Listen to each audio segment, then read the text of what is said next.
Eh bien voilà, ça y est, nous y arrivions à la fin de ces web rencontres riches. Merci de nous avoir rejoints. Vous êtes encore très nombreux pour la conclusion.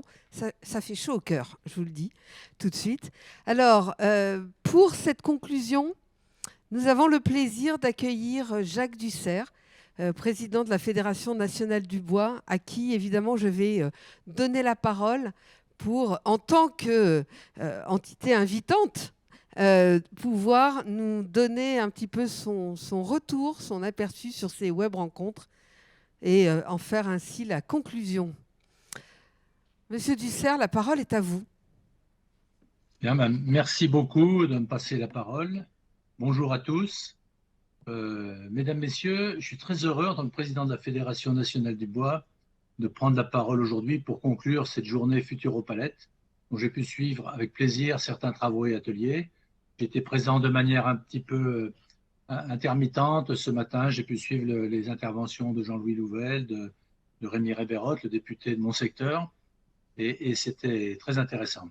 Je vais commencer par vous faire part de mon enthousiasme, car j'ai encore beaucoup appris aujourd'hui sur la palette bois, moi qui suis issu du monde de la scierie et du chêne en particulier. Assurément, à n'en pas douter, la palette bois fait partie pleine et entière de la filière bois au sein de la fédération, au même titre que le bois dans la construction, la menuiserie, les meubles ou le parquet. On ne les voit pas et elles passent souvent inaperçues aux yeux du grand public. Pourtant, elles sont bien là. Sur les camions, dans les gondoles de la grande distribution, sur les aires de stockage, dans les entrepôts et sur les chantiers. Discrètes, mais incontournables, les palettes apportent à chaque besoin d'emballage, de logistique et de transport une solution optimisée et performante. Et cela a été largement démontré au cours de cette journée, notamment ce matin par Léa, que je salue, au travers de sa présentation des chiffres clés de la profession. Il est donc paradoxal d'avoir à constater que la palette bois, dans laquelle notre activité économique ne saurait exister, est en général encore trop mal connue, non seulement du grand public, mais aussi de certains établissements qui l'emploient. Le développement continu de la filière bois française passe donc bel et bien par une filière palette active, constituée d'entreprises à la recherche de toujours plus de compétitivité et de nouveaux savoir-faire. En ces temps de complexité économique, les industriels de la filière n'oublient pas que les clients sont aujourd'hui notre bien le plus précieux et nous devons les satisfaire au mieux. Être plus proche d'eux, plus à leur écoute, cela passe par savoir détecter la totalité de leurs besoins pour y apporter de nouvelles réponses. À cela, il convient d'ajouter pour la profession quelques enseignements généraux que l'on peut tirer de cette journée. En premier lieu, proposer davantage de services et de produits, c'est concevoir et développer de nouvelles offres en adéquation avec les exigences actuelles du marché, entre autres dans la collecte, la gestion et le réemploi des palettes, mais aussi donner aux utilisateurs de palettes des preuves concrètes de qualité de nos produits et prestations grâce aux normes, référentiels, agréments et labels actuels ou en devenir. Ensuite, rechercher compétitivité et efficience. C'est opérer des économies d'échelle au niveau des productions, massifier et mutualiser certains achats, optimiser les services de transport et logistique, mais aussi mieux maîtriser les approvisionnements. Ce ne sont que quelques exemples de ce qui doit être poursuivi au quotidien.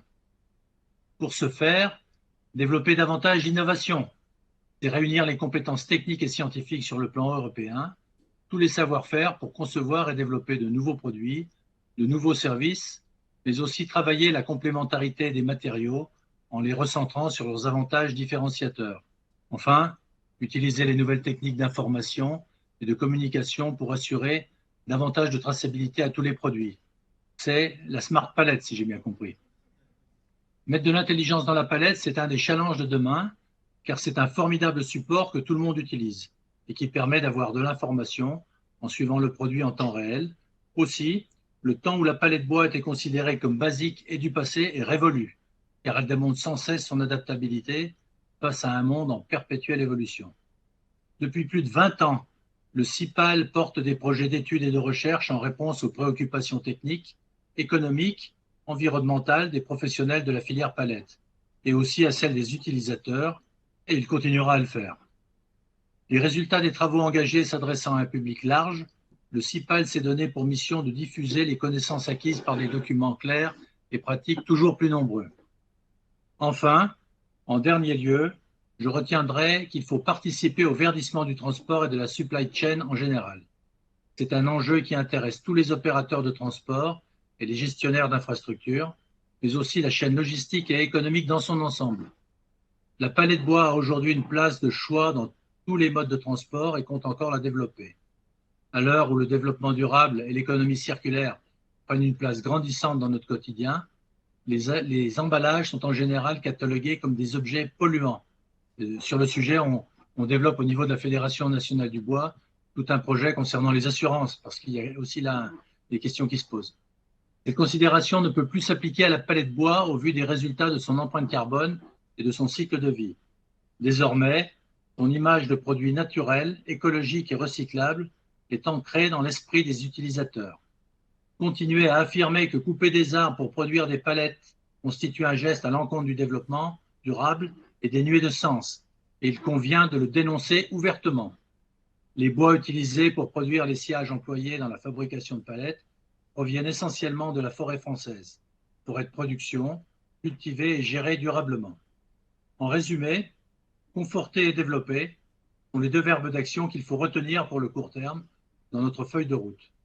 Dans l'immédiat, au vu des échanges de cette journée, nous pouvons accorder toute notre confiance à un matériau bois qui a fait ses preuves et continuera à le faire, à des professionnels capables d'une remarquable faculté d'adaptation aux besoins du moment, à une profession structurée et proactive, anticipant les besoins et les contraintes du futur, rassemblée au sein de la commission palette principale de la FNB, seule organisation professionnelle nationale des métiers de la palette.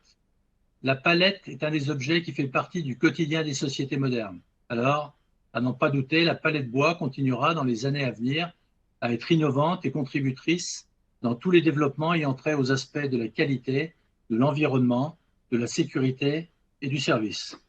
Pour conclure, c'est grâce à une réflexion détaillée, une préparation longue et minutieuse que cet événement a pu s'opérer. Toutes les interventions ont été de qualité sur de vrais sujets d'actualité ou de prospective pour la palette bois et je salue et remercie tous les contributeurs pour leur prise de parole, mais également tous les sponsors qui ont accepté et qui ont apporté leur contribution pour que cette journée soit une belle réussite. Je vous remercie de votre attention et je vous donne rendez-vous à tous à l'année prochaine lors du salon All for Pax qui se tiendra du 21 au 24 novembre à Paris, une nouvelle occasion de nous réunir autour de la palette bois. Je vous remercie de votre attention. Merci à tous et bonne fin de journée. Merci, Monsieur Dussert d'être venu conclure cette journée d'échange autour de la palette bois riche en perspectives. Rendons-nous bien compte qu'en 5 heures de direct live, on n'a presque jamais répété la même chose. C'est dire tout ce qu'il y a à discuter autour de cette palette bois dont certains disaient il y a encore peu de temps que c'est juste des planches et des clous, mais pendant 5 heures, on a débattu de la palette bois. Et donc, c'est bien la preuve qu'il y a beaucoup de choses à dire. Même moi qui passe mes journées dans la palette bois, j'en suis encore étonnée. Donc, voilà, c'est vraiment ce que je voulais dire de manière spontanée à la conclusion de cette journée. J'en profite, Léa, pour vous féliciter, ainsi que Jean-Philippe, pour la préparation de cette journée. C'est vraiment une grande réussite et je sais que pouvoir compter sur des gens de votre qualité au niveau de la Fédération nationale du bois, ça facilite le travail du président que je suis. Merci beaucoup, monsieur. Merci, monsieur Dussert. Justement, tant qu'on est dans les remerciements, alors déjà, merci à tous les participants, parce que l'événement ne serait pas une réussite si vous n'aviez pas tous été là. On était ce matin 195 participants à suivre les échanges de la matinée. Je n'ai pas encore les statistiques de tous les ateliers, mais il y avait forcément beaucoup de monde autour de la table, en tout cas dans les ateliers que j'ai animés. C'est la preuve de l'intérêt qu'on porte et que vous portez à la palette bois. Et puis, c'est bien la preuve que ce qu'on répète toujours, que la palette bois, c'est un outil de manutention incontournable dans les supply chains. On m'a dit tout à l'heure, logistique et palette bois, c'est des synonymes. Donc, voilà, je le répète. Merci à tous les intervenants. Ils ont été nombreux pour leur disponibilité, pour la préparation de cet événement, aujourd'hui, pour la qualité de leurs interventions également tout au long de la journée. Donc vraiment un grand merci à eux. Merci aux sponsors de l'événement. Vous avez vu leur nom défiler sur le site internet, sur les réseaux sociaux ces derniers temps, également dans les vidéos qu'on vous a diffusées aujourd'hui. Sans les sponsors, on n'aurait pas pu tenir cette deuxième édition de Futuro de Palette. Donc je tiens vraiment à appuyer les remerciements aux sponsors. Et bien sûr, merci à toutes les personnes qui ont travaillé d'arrache-pied pour l'organisation de cette journée. 5 heures de direct live, ça se prépare. Donc merci bien sûr en premier lieu à Anne de Bettencourt et à Patrice Chorion qui ont animé avec brio toute la journée. Ils ont mis leur professionnalisme au service de la réussite de Futuro Palette et vraiment, je tiens à appuyer les remerciements. Merci aux équipes techniques d'Abac Studio et de Madison. Merci aux spécialistes de la communication, donc Fred Greneron qui travaille beaucoup sur le site internet pour qu'on soit toujours à jour. Merci à Anne et à Alexandre de Madison qui ont sans relâche travaillé pour le déroulé de cette journée, pour s'assurer que vous ayez tous les liens, pour s'assurer d'une bonne communication sur les réseaux sociaux. Elles lui ont passé du temps, merci. Merci à Lucie de l'agence Reset the World qui nous a aussi largement appuyé dans la préparation de l'événement. Merci Jean-Philippe, merci pour ton soutien aussi dans l'organisation de cet événement. C'est bien d'avoir un président sur qui on peut compter, donc merci beaucoup.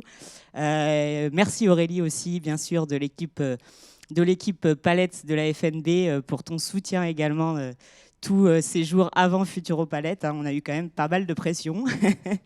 Voilà pour les remerciements. Je voulais dire, juste les replays seront disponibles d'ici la semaine prochaine sur le site internet de Futuro Palette.